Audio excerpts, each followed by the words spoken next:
Pirmado na ng Pangulo ang dalawang kontrata para sa pagkakaroon ng karagdagang produksyon ng enerhiya sa bansa para matugunan ng posibleng krisis.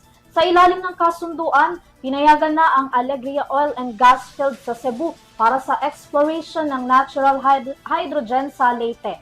Alamin ang iba pang detalye ng balita mula kay Jabesha Gotchiwico.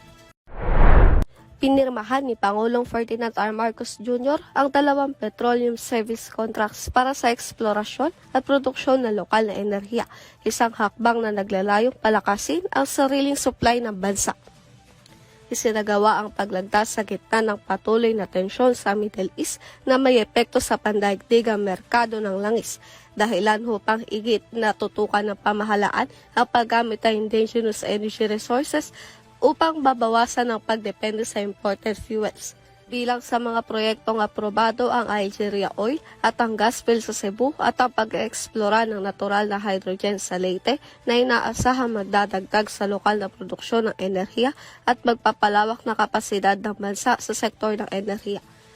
Ayon sa Department of Energy, ang mga proyektong ito ay makatutulong upang matiyak ang mas matatag at sapat na supply ng kuryente, kasabay ang pagbubukas ng mga bagong oportunidad na trabaho para sa mga lokal na komunidad. Dagdag pa ng ahensya, ang pagpapalakas ng lokal na enerhiya ay isa sa mga pangunahing hakbang upang maprotektahan ang ekonomiya laban sa pabago-bagong presyo ng langis sa pandaigdigang merkado.